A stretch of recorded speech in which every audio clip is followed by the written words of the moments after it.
Hi friends, welcome to Nithra துரோ channel. மீதமான சாதத்தை வச்சு 10 நிமிஷத்தில் ஸ்கூல்லேருந்து வர குழந்தைங்களுக்கு இந்த மாதிரி ஈவினிங் ஸ்நாக்ஸ் செய்து கொடுங்க. இது போல் நிறைய ஈஸியான ரெசிபீஸ் பார்க்குறதுக்கு நம்ம சேனலை சப்ஸ்கிரைப் பண்ணி வச்சுக்கோங்க. அப்படியே இந்த வீடியோ பிடிச்சிருந்ததுன்னா ஒரு லைக்கும் பண்ணிவிட்டு ஹைப்பும் பண்ணிடுங்க. இப்போ ஒரு பவுலில் சாதம் எடுத்துருக்கேங்க. இதை மிக்சி ஜாரில் சேர்த்துக்கலாம். இப்போ மிக்சி ஜாரில் சேர்த்ததும் இதை தண்ணி எதுவுமே சேர்க்காமல் அரைச்சி எடுத்துகிட்டு வந்துடணுங்க. இந்த மாதிரி அரைச்சி எடுத்துக்கோங்க. இதை இப்போ இன்னொரு பாத்திரத்தில் மாற்றிடலாம். இதை இப்போ அரைச்சி எடுத்ததும் கையில் எடுத்தோன்னா நல்லா கையோட ஒட்டி வர மாதிரி நல்லா பிசு பிசுப்பாக இருக்குங்க. இதை நம்ம கொஞ்சம் கெட்டியாக்கணும். அதுக்காக ஒரு 4 டேபிள் ஸ்பூன் அரிசி மாவு சேர்த்துக்கிறேன். எனக்கு இதுக்கு அரிசி மாவு 4 டேபிள் ஸ்பூன் தாங்க தேவைப்பட்டது. உங்களுக்கு ஒரு வேளை கொஞ்சம் அதிகமாக தேவைப்பட்டதுன்னா கொஞ்சம் அதிகமாக சேர்த்துக்கோங்க. இப்போ நம்ம இதுக்கு தேவையான உப்பை சேர்த்துக்கலாங்க. சேர்த்துட்டு இதை நல்லா பிசைஞ்சு எடுத்துக்கணும். சாதத்தில் இருக்கிற ஈரப்பதத்தை இந்த அரிசி மாவு எடுத்துரும். அப்போ நமக்கு இது கொஞ்சம் கெட்டியாயிரும்.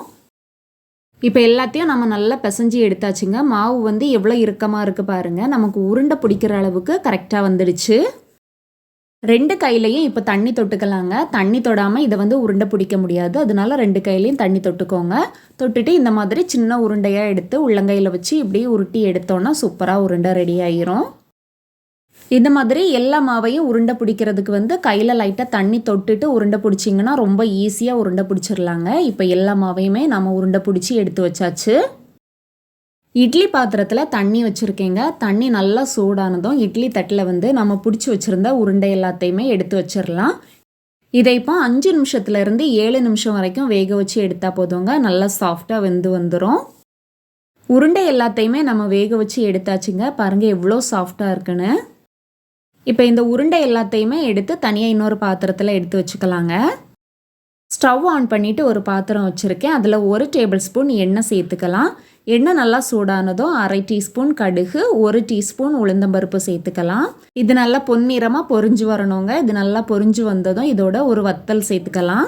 கூடவே ஒரு கொத்து கருவேப்பிலையும் சேர்த்து பொரிய விட்டுட்டு இதோட 1/2 கப் துருவின தேங்காயும் சேர்த்துக்கலாம்.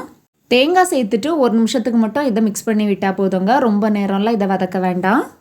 தேங்காவை 1 நிமிஷத்துக்கு வதக்கி விட்டதும் நம்ம ரெடி பண்ணி வச்சுருந்த உருண்டையை இதோட சேர்த்துடலாம். உருண்டையை சேர்த்ததும் மறுபடியும் 1 நிமிஷத்துக்கு மிக்ஸ் பண்ணி விட்டுட்டு எடுத்தோன்னா சூப்பரான சிம்பிளான ஈவினிங் ஸ்நாக்ஸ் ரெடிங்க. இதை அப்படியேவும் சாப்பிடலாம், சட்னியோட சேர்த்தும் சாப்பிடலாம். ரொம்ப சூப்பராக இருக்கும். ட்ரை பண்ணி பார்த்துட்டு எப்படி இருந்ததுன்னு சொல்லுங்கள். வீடியோ பிடிச்சிருந்தா லைக் பண்ணுங்கள், ஷேர் பண்ணுங்கள். தேங்க்ஸ் ஃபார் வாட்சிங்.